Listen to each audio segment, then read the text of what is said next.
right, my son. Mange two. Lovely jubbly. You plonker. Rodney, this time next year, we'll be millionaires. Kushti. For 22 years and 64 episodes, the Trotters delighted fans across the UK. Fools and Horses has got into the psyche of the country and you can't avoid it. It was just so side-splittingly funny. Their brilliantly written and expertly delivered dialogue. If he's a boy, do you reckon it'd look like Rodney? It don't matter as long as it's healthy. You're annoyed at John Sullivan because you're like, how can you be that clever? Perfectly executed set pieces.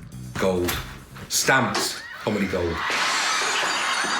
For me, the best visual gag in British comedy. And it was both shocking and hilarious and unforgettably funny. And moments of genuine emotion. And I've never felt sodden pain like that in all my life. You can really feel that emotion from both pouring through the screen. How am I laughing 1 second, crying another second and laughing again? And it's like, whoa. Brought audiences back in their droves week after week, year after year. It's a total love-hate relationship, but they'd be lost without each other. Tonight, we'll be celebrating one of the nation's favourite sitcoms. It's more than just a sitcom, isn't it? It's part of British culture. With behind-the-scenes insight. Once we started to rehearse it and you could see what David was going to do with it, you realised that it was going to be very, very, very brilliant. And a peek at rarely seen scripts and sketches. The characters are so clearly drawn in the scripts that it wasn't difficult. To see just why we love Only Fools and Horses. It just felt real. And that's why we fell in love with those characters. Oh, it's genius. It is so funny. I thought, if God could do it, I can do it. Lovely jubbly.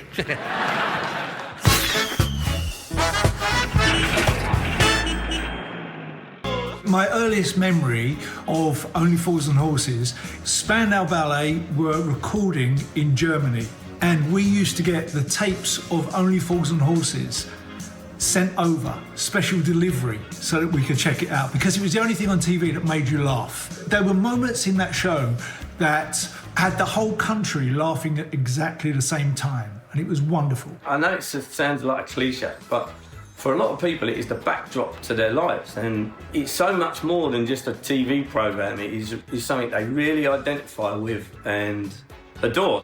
Its original run reached a triumphant climax over the Christmas of 1996, with an episode jam-packed with brilliant gags that perfectly suited the characters we'd grown to love.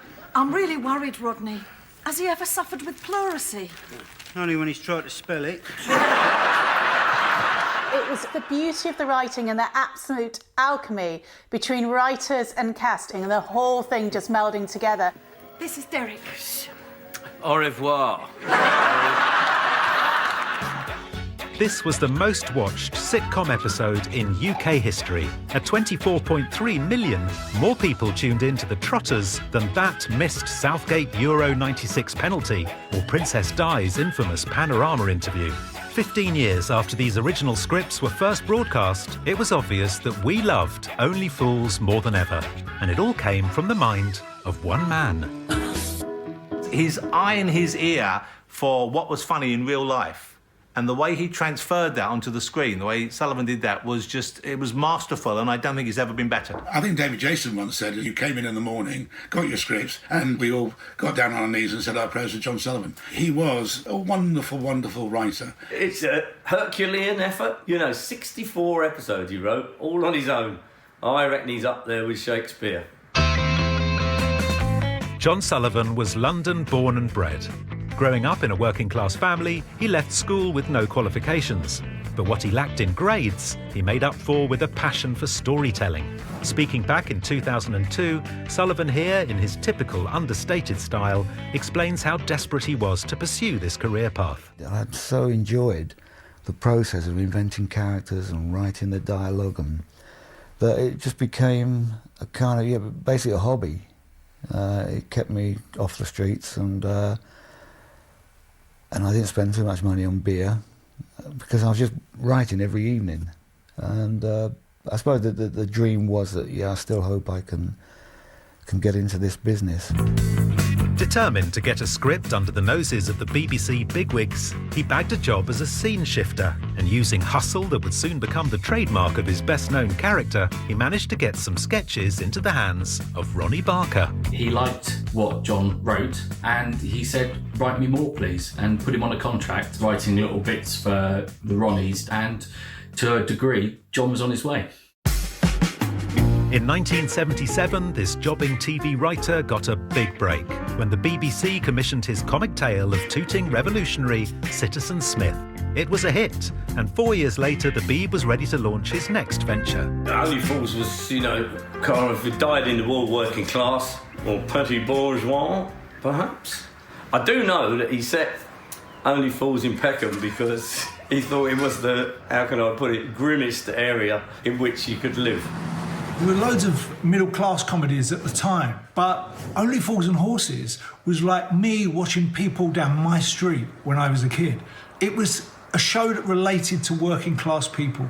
This is someone who's absolutely absorbed their upbringing and just kind of condensed it into a genius comedy. With the series written, it was time for the all-important casting. First to sign up was 19-year-old Nicholas Lyndhurst, best known for playing the overtly posh Adam on Butterflies. Hey, Mom, does this eyeshadow look okay? Eyeshadow? Yeah, is it dark enough? Where is it? Underneath. It should go on top. It's to make me look older. It makes you look tired. Great, that'll do. Was Butterflies the first thing you did? No, not really. It was the first one that actually became a series. We did 4 series of that. Before that, it was mostly Sunday slot dramas and things like that. Prince and the Pauper, Heidi, and all that stuff. I remember Nicholas Lyndhurst playing the Prince and the Pauper, playing both roles, and he was very posh and a really good actor. And I was really shocked to see him play Rodney. When he was initially suggested for Rodney, there were concerns over how he may fare on a Peckham estate. But the comfortableness and that way of looking too big in your clothes, he just makes it look normal, which it's not, it's acting. Del Boy, however, proved trickier to cast. Producer Ray Butt spoke to a guy called N. Rai Tao, who, unfortunately for him, he was busy doing another series for ITV and couldn't do it. They approached Jim Broadbent, who, of course, came into Only Fools later as Roy Slater. Jim was busy in a West End show and couldn't do it. They looked at other people, Billy Murray, who went on to be in The Bill and EastEnders, and they also looked at Robin Nedwell, another actor who was quite popular at the time.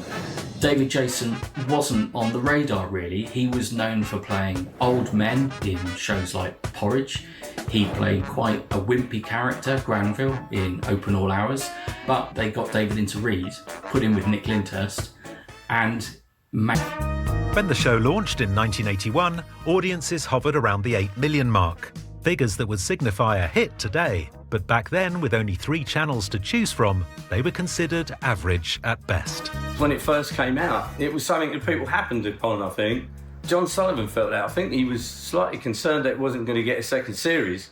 But I know that what made it was that there was a strike at the BBC and all the programmes were stopped being made. So they put out a repeat of the first series very soon after it went out. From that moment, the ratings skyrocketed and never dipped below 10 million. It was just madness. Pubs were closing and loads of pubs started to put televisions in their places because on Sunday nobody was there because they were all watching Fools and Horses. Coming up, we'll reveal the secrets behind some classic Only Fools moments. And even now I started laughing just thinking about the chandelier again.